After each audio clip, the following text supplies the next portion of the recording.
एक ऐसी चीज जिससे दुनिया में हर इंसान को बहुत दूर रहना चाहिए, जानेंगे इस वीडियो में। हर बार जब भी हम कोई कार्य करते हैं तो हमें ये पता नहीं होता है कि हम एक सही तरीके से कर रहे हैं या नहीं कर रहे हैं, और दूसरों से हम ये अंडरस्टैंडिंग लेकर उस काम को इम्प्रूव कर सकते हैं। कई बार अंडरस्टैंडिंग अगर स्वतः ही डेवलप हो जाती है तो बहुत ही अच्छी बात है, लेकिन अगर हम खुद उस चीज को नहीं समझ पाते हैं तो हमें दूसरों की मदद से, गाइडेंस से, सजेशन से उसको इम्प्रूव करना चाहिए। तो बहुत ही इंटरेस्टिंग कहानी है जिससे आपको कहीं ना कहीं उस चीज के बारे में जानने को मिलेगा जिससे दुनिया में ज्यादातर लोग कहीं ना कहीं परेशान भी है, और हर इंसान को इस चीज से दूर रहना चाहिए। तो कहानी एक पिता और पुत्र के बारे में जो व्यापार करते हैं। व्यापार बहुत पुराना है जिसमें स्थापना तो जो है व्यापार की दादाजी ने की थी, लेकिन दादाजी का स्वर्गवास हो चुका है, तो अभी पिताजी उस व्यापार को संभालते हैं। दुकान है और दुकान खोलने का काम और बंद करने का काम भी पिताजी स्वयं करते हैं, और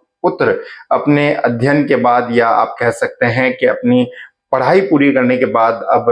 पूर्ण रूप से अपने पिता के साथ व्यापार में लग चुका है और वो उनकी मदद करता है दुकान में। हालांकि दुकान खोलने और बंद करने की जिम्मेदारी जो है यहाँ पर पिता के कंधों पर ही है, और पुत्र जो है सिर्फ और सिर्फ कहीं ना कहीं एक असिस्टेंट का काम कर रहा है, मदद करने का काम कर रहा है। पढ़ाई में बहुत अच्छा नहीं हो पाने के कारण, पढ़ाई में कहीं ना कहीं वो एवरेज हो जाने के कारण पिता ने यह निर्णय लिया कि उसे हमें इस व्यापार में ही लाना है। व्यापार बहुत अच्छा है और पैसों की कोई कमी नहीं है। पिता अपने पुत्र से खुश है, पुत्र भी अपने पिता का बहुत आदर सत्कार करता है, सम्मान करता है, लेकिन यहाँ समस्या सबसे बड़ी ये है कि पिता अपने पुत्र की एक आदत से बहुत परेशान है, और वो है आदत आलस्य की, लेजीनेस की।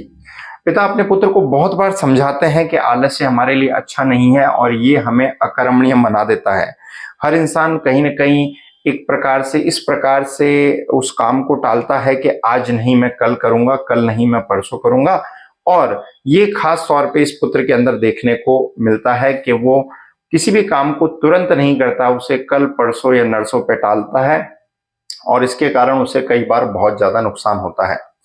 तो पिता ने सोचा कि क्यों ना एक अच्छा लेसन इसे सिखाया जाए, तो वो पिता जो है एक बार खरीदारी करने के लिए, शॉपिंग करने के लिए दुकान की शहर से बाहर चले जाते हैं 2 दिन के लिए, और पूरी जो जिम्मेदारी है वो पुत्र को देते हैं। अब पुत्र तो चूंकि आलसी है तो कहीं ना कहीं उसे की लेट उठने की आदत है और काम को टावम टोल करने की आदत है। तो जब पिता जा रहे थे तभी उन्होंने उन्हें समझाया कि दुकान खोलना भी तुम्हें है, बंद भी तुम्हें करना है, समय से जाना है, समय से आना है, पूरा दुकान की देखभाल भी करनी है, और ग्राहकों को ध्यान में रखते हुए जो भी, मान लीजिए हमें कुछ बड़े ऑर्डर्स मिल रहे हैं वो भी तुम्हें लेने हैं। हालांकि पुत्र अपने पिता को आश्वस्त करता है कि मैं सब चीजों का ध्यान रखूंगा, लेकिन पिता के जाने के बाद उसमें थोड़ा बहुत ये परिवर्तन नहीं आता है कि वो कल दुकान जो है समय पर जाएगा। हालांकि वो अपने आप को ये कहता है कि कल मुझे सही समय पर जाना है, एक अलार्म भी भरकर सोता है, मम्मी को भी कहता है कि कल सुबह मुझे जल्दी उठा दीजिएगा, लेकिन दूसरे दिन जब अलार्म बजता है तो वो नहीं उठ पाता, और माताजी के उठाने के बाद भी वो बिल्कुल भी हिलता नहीं है, और अपना जो रूटीन है 10 बजे उठने का, उसी को वो जारी रखता है।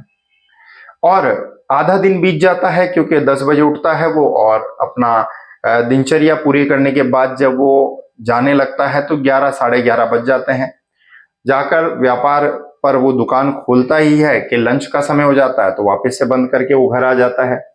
और इस दिन कहीं ना कहीं बहुत ज्यादा नुकसान होता है उसके व्यापार का, क्योंकि ज्यादातर कस्टमर जो शनिवार के दिन शॉपिंग करने आते हैं, और ये दिन शनिवार का ही था जिस दिन बहुत ज्यादातर लोग खरीदारी करने आते हैं, तो वो उनका बहुत बिजनेस लॉस होता है।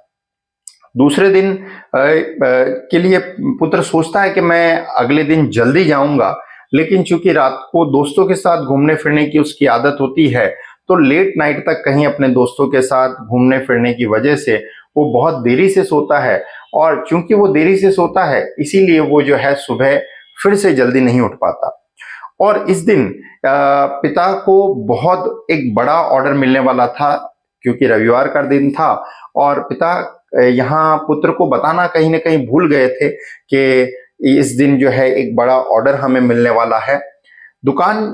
बंद मिलने के कारण वो जो ऑर्डर मिलने वाला था वो कंपनी वाले किसी पास वाली दूसरी दुकान वालों को ऑर्डर दे देते हैं, क्योंकि वो अर्जेंट में उनको जो है चीजें चाहिए थी और यहाँ पुत्र को ये चीज की जानकारी नहीं होती है। लेकिन जब किसी मित्र ने उसे फोन करके बताया कि तुम्हारा एक बहुत बड़ा जो ऑर्डर है दुकान का, वो तुम्हारे कॉम्पिटिटर को, तुम्हारे पड़ोसी को जा चुका है, जो तुम्हें बहुत ज्यादा फाइनेंशियली फायदा पहुंचा सकता था,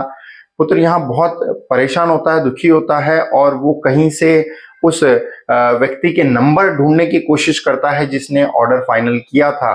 लेकिन वो कुछ परिवर्तन नहीं ला पाता है क्योंकि ऑर्डर फाइनल भी हो चुका था और एडवांस भी दिया जा चुका होता है। अब पिता जब वापस से लौटते हैं तो कहीं ना कहीं उन्हें जैसे ये जानकारी होती है तो वो ना सिर्फ पुत्र को ये समझाते हैं कि तुम्हारे आलस्य के कारण कितना बड़ा हमें फाइनेंशियल लॉस हुआ है, लेकिन साथ ही हमें जो रेगुलर जो पार्टी हमें ऑर्डर देती थी, अब वो भी पूर्ण रूप से हर साल के लिए उन नए पार्टी को, नए हमारे कॉम्पिटिटर को ही जो है ऑर्डर देने वाले हैं, जो कि हमारे बिजनेस के लिए और हमारी फैमिली के लिए भी कहीं ना कहीं नुकसानदायक होगा, क्योंकि हमारा फाइनेंशियल स्टेटस यहाँ से बहुत डाउन धीरे धीरे होता जाएगा। इस प्रकार पुत्र कहीं न कहीं पिता की बात बहुत अच्छे से समझ चुका है और अब वो अपने पिता को ये वचन देता है, ये प्रण देता है कि आज के बाद मैं कभी आलस्य नहीं करूंगा, क्योंकि प्रैक्टिकली उसने ये चीज देखा कि फाइनेंशियली लॉस उसको बिजनेस में कितना सारा हुआ है। दोस्तों, अगर इस कहानी से एक बहुत बढ़िया लेसन हम लेने की कोशिश करें तो हमें ये जानने को मिलेगा कि आलस्य हर एक इंसान को अकर्मण्य बना देता है, निष्क्रिय बना देता है। जो भी इंसान जीवन में आलस्य करता है वो कहीं ना कहीं बहुत सारा नुकसान तो उठाता ही है। चाहे वो स्टूडेंट अगर आलस्य कर रहा है तो पढ़ाई में नुकसान होगा, बिजनेसमैन कर रहा है तो व्यापार में नुकसान होगा, और अगर कोई नौकरी पेशे वाला इंसान कहीं ना कहीं आलस्य कर रहा है तो उसकी भी तरक्की, प्रमोशन, इंक्रीमेंट वो भी पीछे रह जाएगा। तो ऐसा कोई इंसान आप नहीं बता सकते दुनिया में जिसको आलस्य की वजह से नुकसान नहीं होता। जो इंसान आलस्य नहीं करता है वो सुखी रहता है, भाग्यशाली होता है, धनी होता है, महान बनता है और कहीं ना कहीं अपने आप को औरों से बहुत बेहतर बना पाता है।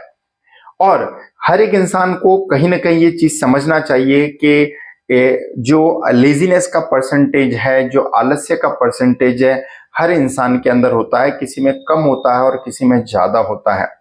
जब ज्यादा इंसान के अंदर आलस्य बढ़ जाता है तो उसे नुकसान बहुत ज्यादा उठाना पड़ता है, और अगर आलस्य का परसेंटेज इंसान धीरे धीरे करता जाए, मीन्स जब भी कोई कार्य करना है और आपका मन ये कहता है आज नहीं मैं कल करूंगा, बाद में करूंगा, अभी तो मेरे पास समय है, जैसे यहाँ पुत्र भी है कि मैं ठीक है कल चला जाऊंगा समय पर, अभी तो मेरे पास समय है, तो इस प्रकार के भाव हर एक इंसान के अंदर आते हैं और इन भावों के कारण ही कहीं ना कहीं इंसान हर एक काम को बाद में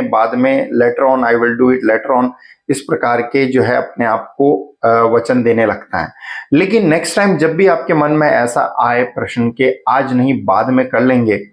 अभी नहीं बाद में करेंगे, तो आप अपने आप को एक ही सवाल पूछिए कि अभी क्यों नहीं, क्योंकि जिस भी मोमेंट आप काम को अभी करने का डिसाइड करेंगे तो डेफिनेटली उस काम में आपका डेडिकेशन भी होगा और आप उस काम को बहुत जल्दी भी निपटा पाएंगे। लेकिन जैसे ही उसे बाद में करने की आदत डालेंगे तो आलस्य आपके अंदर बढ़ता जाएगा और वो चीज नहीं करने की वजह से दूसरे काम भी बहुत सारे इकट्ठे हो जाएंगे और आपके पास इतना सारा काम होगा जो कि आप उस